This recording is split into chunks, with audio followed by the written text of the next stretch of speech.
Yes, that's a picture of the president-elect sniffing my beard. On to tech news. Skip it up and that up.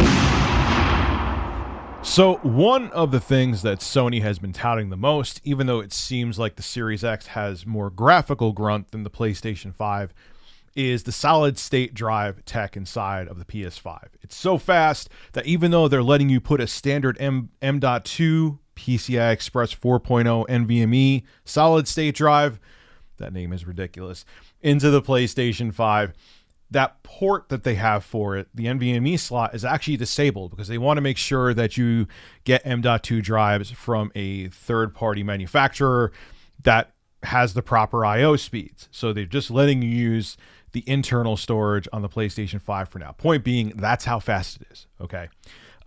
For the Xbox Series X, let's compare them. The I/O throughput on its SSD is 2.4 gigabytes per second raw and 4.8 gigabytes a second compressed with custom hardware decompression block.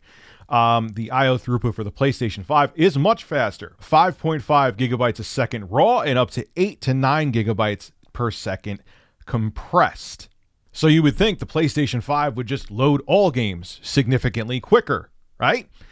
Well, not really. GameSpot yesterday uploaded a video called PS5 versus Xbox Series X load times comparison, and the games mostly loaded faster on the Xbox Series X compared to the PlayStation 5. Here are the games they tried. Keep in mind, this is legacy games. With new AAA games coming out for next-gen consoles, it may be a completely different story, but the legacy games they tested, loading them on both the PS5 and Series X, they all loaded faster, or mostly loaded faster, on the Series X. Take a look. Red Dead Redemption 2. Now, these are both off the internal SSDs inside the PS5 and Series X. On the Series X, Red Dead Redemption 2 loaded at 1 minute 4 seconds, 0.55. On the PS5, it loaded in 1 minute 5 seconds, 0.6. Final Fantasy 15 on the Series X loaded in 48 seconds, and on the PS5, it took 1 minute and 10 seconds. Destiny 2 on the Series X internal SSD, it took 42 seconds, almost 43 seconds.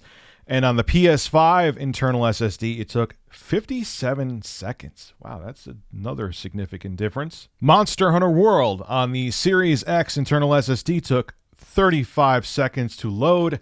On the PS5 internal SSD, it took about 51 seconds to load. And Batman Arkham Knight from the Xbox Series X internal SSD took 58 seconds.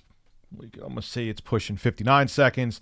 And the PS5 SSD for Batman Arkham Knight took 1 minute 7 seconds. So there you go. Now, before everyone freaks out about this and cries foul or gets defensive about the PlayStation 5, or Xbox fanboys start attacking the PlayStation 5 saying, "Ha, your fast SSD isn't doing anything to help you." These are legacy games that aren't taking advantage of the next-gen hardware. Maybe it has something to do with Sony's software on the PlayStation 5. They need to optimize it a little bit more.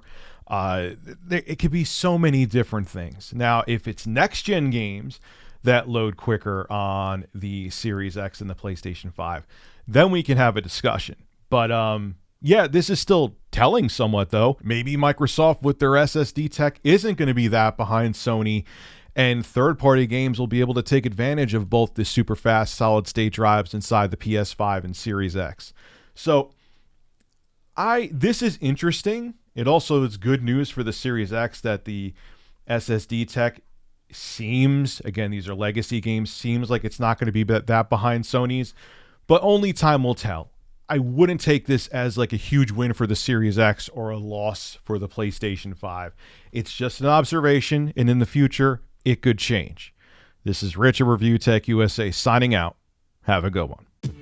Hey, if you enjoy my content, consider becoming a Review Tech USA member. I'll have a link below in the description. I live stream now on this channel all the time, and it gives you access to cool emoticons to use as well while I live stream. Again, link below in the description. Thank you for your continued support.